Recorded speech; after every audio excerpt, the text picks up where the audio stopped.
Picture this. A man born with a silver spoon forged from the crown jewels, shielded by the unassailable armor of his mother's reign. Queen Elizabeth II, the late Queen, as we must now call her, stood as his unyielding protector. Complaints piled up like unpaid bills at a royal banquet. Whispers of wrongdoing, echoes of exploitation, cries from the shadows of high society excess. And what happened? Nothing. Absolutely nothing was done. The palace machine hummed on, greased with denial and deflection, while Andrew's indiscretions festered like an open wound on the body politic. But the Queen is dead. Long live the King? Not for Andrew. With Her Majesty's passing, that sacred shield has shattered.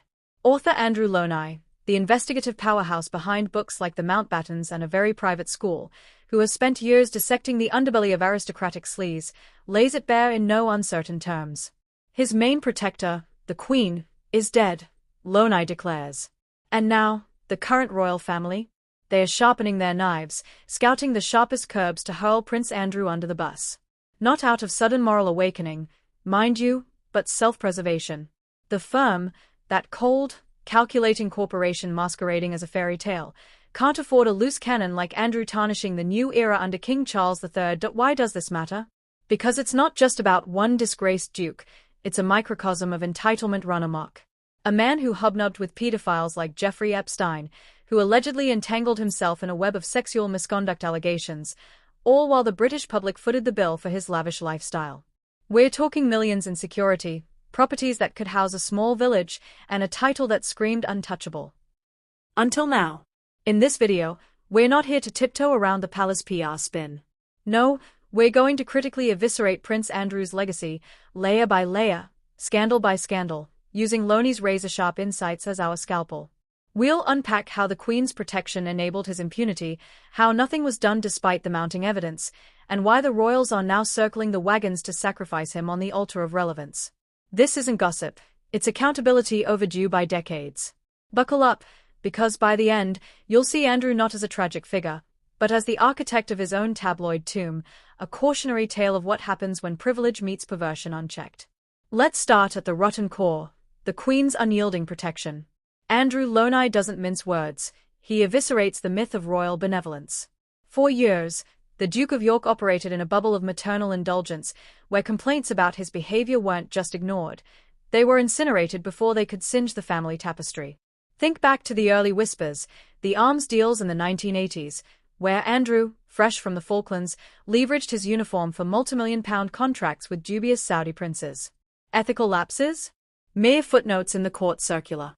But it was the Epstein era that truly tested the Queen's resolve, and found it wanting. Jeffrey Epstein, the convicted sex trafficker whose island playground was a byword for elite depravity. Andrew wasn't a casual acquaintance, he was a fixture. Flights on the Lolita Express documented logbook entries placing him at the heart of Epstein's orbit. And then, the allegations from Virginia Giuffre, a woman trafficked as a teenager, who claimed Andrew abused her 3 times. Did the palace act? Did the Queen demand answers, perhaps a quiet retreat to the countryside for reflection? No. Nothing was done. Lownie points out the chilling inertia, complaints lodged through back channels, legal threats issued not against Andrew but to silence the accusers. The Queen's silence was a neutrality. It was complicity by omission. Imagine, if you will, the scene at Balmoral or Windsor. Andrew, red-faced from another yacht party, stumbling in with tales of business abroad. Mummy, the longest reigning monarch, symbol of stability, waves it off. Boys will be boys, or some such aristocratic absolution. But this wasn't boyish mischief, it was a pattern of predation. Lownie, in his meticulous dissections of royal archives, reveals how the palace's dignified silence was code for damage control at all costs. Security details beefed up not for safety, but to shuttle Andrew away from prying eyes. Taxpayer millions, your money, my money, funneled into this farce. By 2010, when Epstein's crimes hit the headlines, Andrew was already persona non grata in polite society, yet the Queen paraded him at Christmas specials, a ghost at the feast no one dared exorcise. Critically, let's interrogate the hypocrisy here. The monarchy prides itself on duty, on service above self. Yet Andrew embodied the antithesis, self-service above all. His trade and role? A taxpayer-funded joyride, schmoozing dictators while British firms got the scraps. Lownie highlights the 2011 scandal with Tim Henman lookalike David Milne, where Andrew's cronies profited from insider deals. Complaints flooded in from MPs, journalists, even fellow royals. Response? The Queen reshuffled the deck, appointing a minder to Andrew, but only after the damage was done. Nothing substantive. It's as if the Crown's motto wasn't diu et mon droit, but deny et mon denial. Fast forward to the Jeffrey lawsuit. 2021, the bombshell interview on BBC's Newsnight. Andrew's now infamous performance, sweating denial, pizza excuses, a shrug about his victim's trauma. I was at Pizza Express in Woking. The world recoiled, but where was the Queen's intervention? She stripped his military titles and patronages, a year late, after public outcry boiled over. Even then, it felt performative, a band-aid on a gangrenous limb. Lownie argues this was the Queen's final act of protection. Sacrifice the baubles, preserve the bloodline's facade. But peel back the layers, and you see the rut. A prince who, under her watch, associated with a man who branded women like cattle and faced zero internal reckoning. Now, with the Queen gone, the bus is revving up. King Charles III, ever the eco-warrior with a spine of steel when it suits, has no patience for Andrew's baggage. Lownie predicts, and recent palace leaks confirm a ruthless jettisoning. Charles, who once quipped about his work-shy brother, is pruning the family tree with Camilla's shears.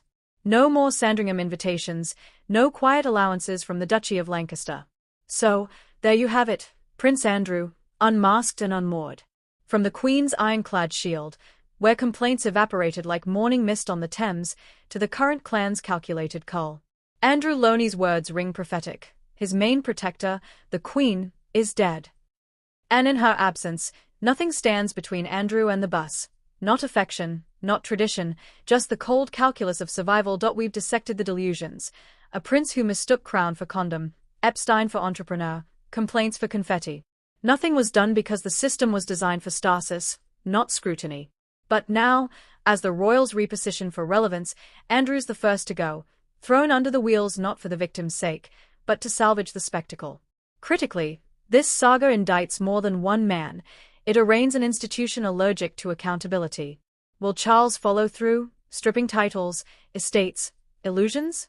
Or will it be another royal reset, Andrew exiled but enriched?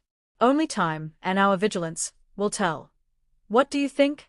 Is Andrew redeemable, or rightly roadkill? Drop your thoughts below. Let's keep the conversation coronation-proof. If this expose lit a fire under your royal skepticism, smash that like button, subscribe for more myth-busting, and share with a friend who's overdue for the truth. Until next time, remember, crowns crack, but conscience endures. This is UK Royal Report signing off.